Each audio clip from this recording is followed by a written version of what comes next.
देखिए बेटा, त्रिभुज हमारे दो भागों में विभाजित होते हैं। कितने भागों में विभाजित होते हैं? दो भागों में, कोण के आधार पर और भुजा के आधार पर। कोण के आधार पर और भुजा के आधार पर। तो यहां पर त्रिभुज को दो पार्ट देंगे आप लोग।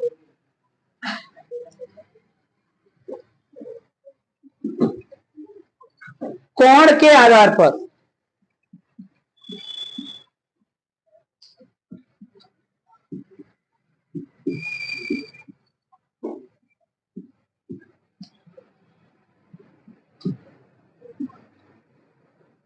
यहां पर लिखेंगे बेटा भुजाओं के आधार पर।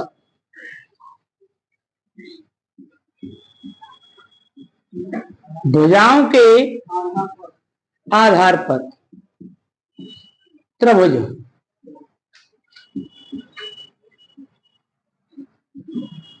बेटा कोणों के आधार पर त्रिभुज हमारे तीन प्रकार के होते हैं। कितने प्रकार के होते हैं? तीन प्रकार के।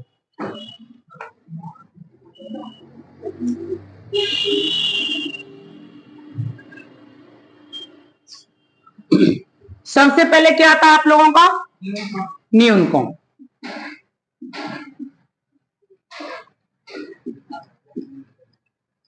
न्यून कोण आ गया आपका। फिर आपका कौन आता है? समकोण। फिर कौन आता है बेटा? अधिक कोण।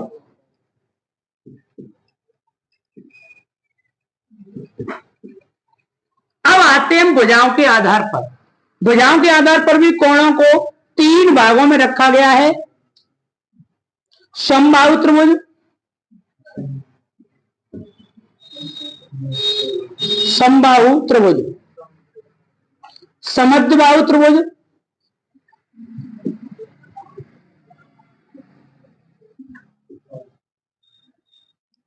तीसरा पार्ट आता है बेटा विषमबाहु त्रिभुज।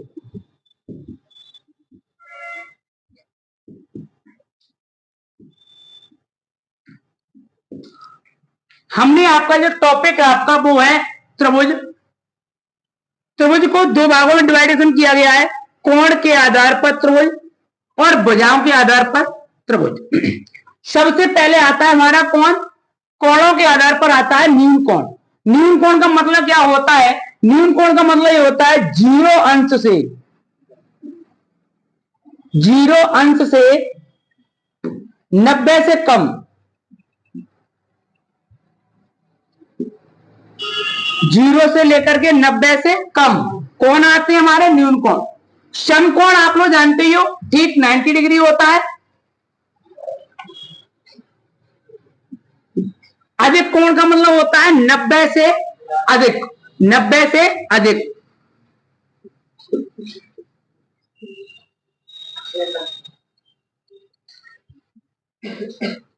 अब आप समझेंगे न्यून कोण को हम लोग बनाते कैसे, वो चीज समझेंगे आप लोग। यहां पर न्यून कोण का मतलब यहां पर ये होता है,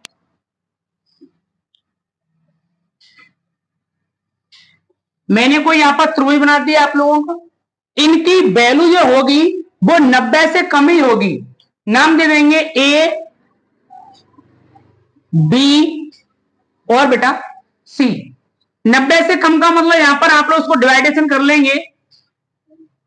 इसको दे दो 50 अंश, ये कितना बन जाएगा? 60 अंश। ये कितना हो गया हमारा?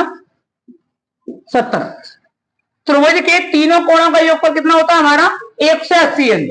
यानी कोण ए 50 अंश का है, कोण बी 60 अंश का है, कोण सी कितने अंश का है? 70 अंश का। इसे हम कहते हैं न्यून कोण। न्यून कोण में 0 से 90 से कम होना चाहिए, 90 से कम होना चाहिए। ऐसे कोण हमारे न्यून कोण कहलाते हैं।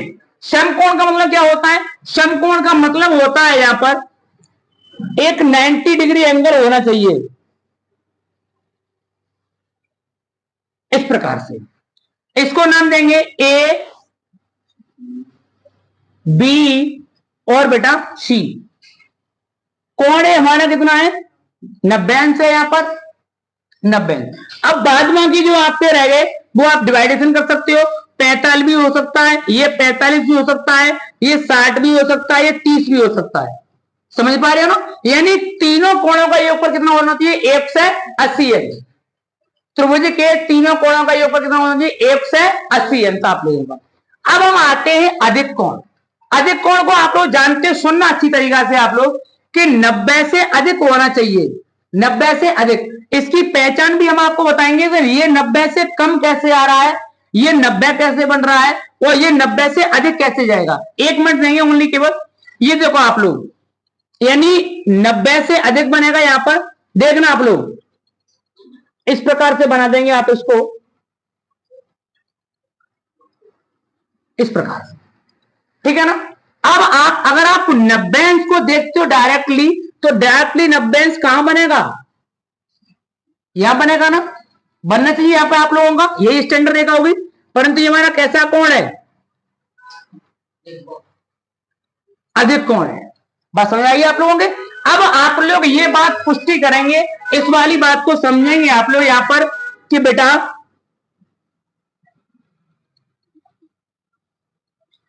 चाहो तो इसको आप 110 अंश दे दो ना, कोण सी को 180 अंश होना चाहिए मिलाकर के। कितना होना चाहिए? 180 अंश होना चाहिए आप लोगों का। तो 110 हुआ तो इसको कितना दे दे बताओ? 50 अंश दे रहे हैं। कितना हो गया आप लोगों को मिलाकर के? 160 हुआ ना, 30 अंश दे दो इसको। ज्यादा हो गया ना, तो 20 दे दो। कहने का मतलब यहां पर ये ओनली केवल त्रिभुज के तीनों कोणों का योगफल कितना होना चाहिए? 180 है। अब मेरी बात को सुनेंगे आप लोग। हमें इतनी जानकारी है हम लोगों को, जो हमारा 90 अंश होता है वो यही इसी कंडीशन से बनता है क्या? अब हम इन तीनों का व्याख्यान कर रहे हैं, न्यून कोण का, समकोण का, अधिक कोण का। पहचान कैसे करेंगे कि ये न्यून कोण है, ये समकोण है, ये अधिक कोण है, उसकी हम पहचान बता रहे हैं आप लोगों को। पहचान समझने के लिए आप लोग क्या काम करेंगे कि हमने इस वाले एंगल को ले लो, इसी वाले को। एक बात बता के दो हमें कि हम यहां पर ये पुष्टि कर रहे हैं कि ये न्यून कोण है या समकोण है या अधिक कोण है, यही पहचान कर रहे हैं ना। हमें इतना पता है कि जो 90 अंश होता है वो स्टैंडर्ड रेखा होती है सीधी ऐसी, यहां पर आना चाहिए ना। अगर 90 अंश होता तो ये वाली लाइन यहां पर आती, इधर गिर रही है ना। कम हो रहा है बढ़ रहा है? कम हो रहा है ना। बात ये वाली क्लियर हुई, पहली वाली। दूसरी वाली बात पे क्या है कि ये तो समकोण है ही अपने आप में, तो स्टैंडर्ड रेखा है इसकी, बिल्कुल 90 अंश बनेगा। अब ये इस वाले पार्ट पर आ जाओ आप लोग। इस वाले पार्ट की पुष्टि करने के लिए आप लोग क्या करेंगे, इस प्रकार से।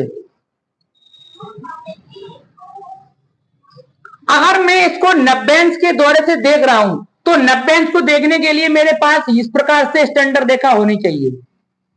90 है ना, 90 यहां पर, इधर बढ़ के आएगा, इधर बढ़ेगा तभी तो बढ़ सकता है ये वाला कोण आप लोगों का।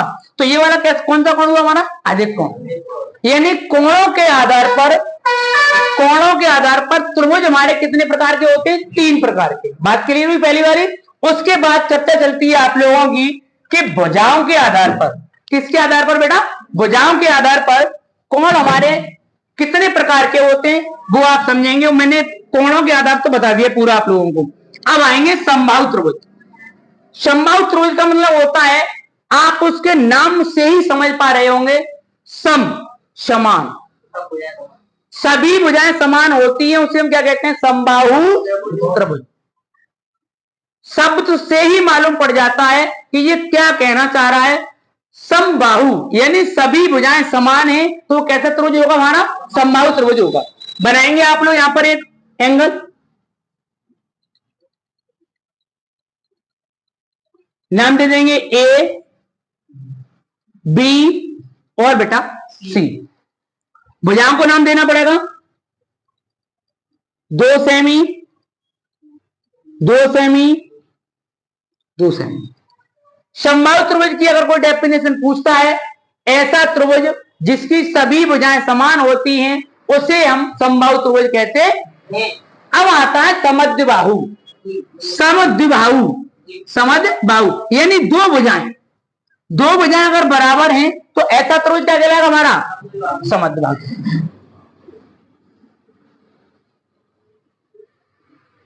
दो भुजाएं आप कौन सी भी ले सकते हो, वो आपकी इच्छा है।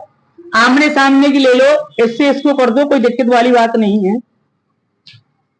इसको 5 ले लो, इसे भी 5 ले लो, इसको 3 सेमी ले लो। बात क्लियर हुई आप लोगों की। अब इसके बाद आता है विषमबाहु त्रिभुज। क्या आता है? विषमबाहु त्रिभुज। विषमबाहु का मालूम पड़ गया आप लोगों को, विषम अलग कैसा होना चाहिए? अलग होनी चाहिए। ऐसा त्रिभुज जिसमें सभी भुजाएं अलग अलग होती हैं उसे हम विषमबाहु त्रिभुज कहते हैं।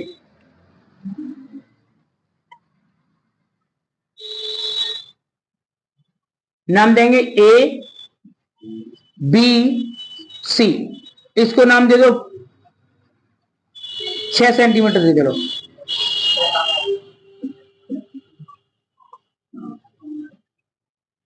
समझ पा रहे हैं आप लोग मेरी बात को? ये वाला पार्ट आप लोगों का त्रिभुज के आधार पर दो प्रकार में बांटा गया है। कोणों के आधार पर, कोणों के आधार पर 3 प्रकार से होता है। न्यून कोण, न्यून कोण का मतलब होता है जीरो से लेकर के 90 अंश से कम, 90 अंश से कम, ऐसे कोण हमारे न्यून कोण कहलाते हैं। समकोण का मतलब जानते हो आप लोग, फिक्स 90 अंश होना चाहिए। कैसा कहलाएगा त्रिभुज हमारा? समकोण कहलाएगा। अब अधिक कोण का मतलब यहां पर यह है कि 90 से ऊपर होना चाहिए, 1 से 80 के बीच में होना चाहिए। 90 से ऊपर और 1 से 80 के बीच में होना चाहिए। ऐसा त्रिभुज हमारा क्या कहलाता है बेटा? ऐसा कोण कहलाता है, अधिक कोण कहलाता है। बात कीजिए। अब आते हैं आप लोग भुजाओं के आधार पर। भुजाओं के आधार पर त्रिभुजों को 3 प्रकार से रखा गया है। समबाहु त्रिभुज, समद्विबाहु त्रिभुज, विषमबाहु त्रिभुज। समबाहु त्रिभुज का ऐसा त्रिभुज जिसकी सभी भुजाएं बराबर हो, समबाहु त्रिभुज कहलाता है। समद्विबाहु त्रिभुज का मतलब होता है ऐसा त्रिभुज जिसकी 2 भुजाएं बराबर हो, वो हमारा क्या कहलाता है? समद्विबाहु त्रिभुज। अब आता है विषमबाहु त्रिभुज। ऐसा त्रिभुज जिसकी सभी भुजाएं भिन्न भिन्न हो या अलग अलग हो, ऐसे त्रिभुज को हम विषमबाहु त्रिभुज कहते हैं। इतने बात को आप लोग नोट करेंगे, उसके बाद आगे चलते हैं।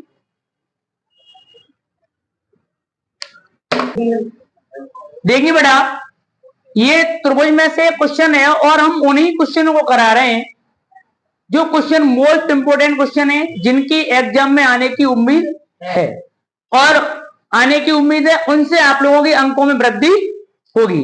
आप लोग समझेंगे इस वाले क्वेश्चन में क्या है। दिए गए चित्र में यदि एडी एक भुजा है, बीडी एक भुजा है जो दी हुई है, एई एक्स भुजा है, ईसी हमारी एक भुजा है और डीई समांतर किसके है? बीसी के, तो एक्स का मान ज्ञात कीजिए। इन्होंने इसमें बोल दिया है कि जो डीई भुजा है वो किसके समांतर है? बीसी के, या बीसी भुजा किसके समांतर है? डीई। इसमें आपकी थेल्स प्रमेय लगती है। कौन सी लगती है बेटा? थेल्स प्रमेय। थेल्स प्रमेय आपका यहाँ पे प्रयोग होता है, परंतु उन्होंने बोल दिया है कि डीई समांतर किसके है बेटा? बीसी के हैं।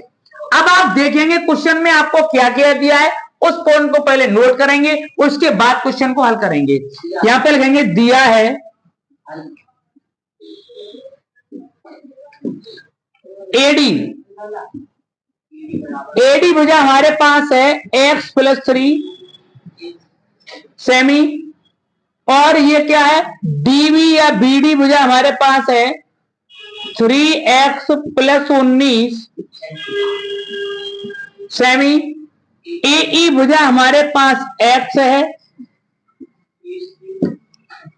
और ईसी भुजा हमारे पास है 3x+4 है क्या?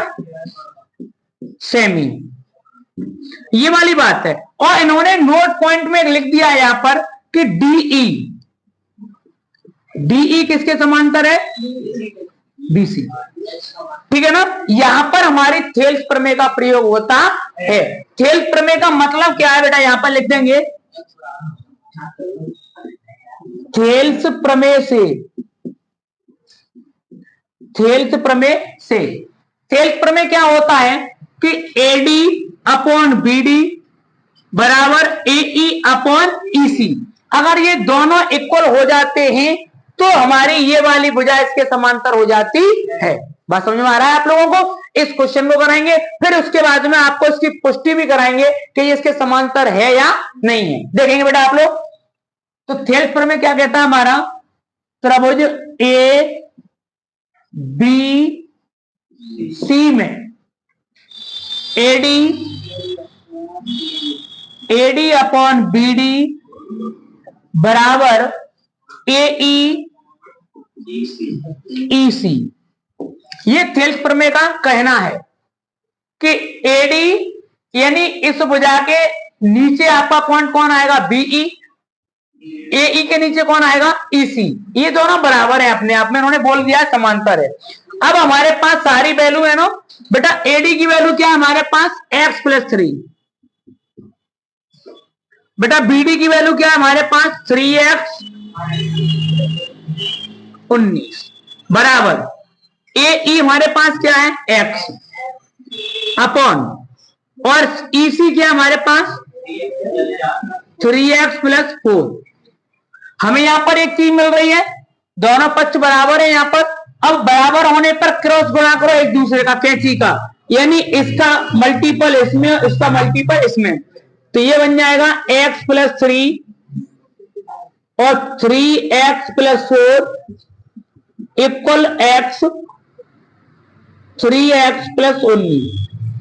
बेटा इन दोनों को आपस में गुणा करो, x का गुणा 3x में तो क्या बन जाएगा? 3x² + 4x, 3 3 या 9x, 3 4 या 12, ये बन जाएगा 3x² 19x। अब आपको क्या करना है? सजाती जो पद है वो आपको एक पक्ष में करो। सजाती पद क्या है? 3x² है, इधर भी क्या 3x² है, दोनों पॉजिटिव है, अपने आप कट जाएंगे। कटने का रीजन क्या होता है? कटने का रीजन ये होता है, आपको समझना, चार चिन्ह होते हैं हमारे ट्रांसफर करने वाले।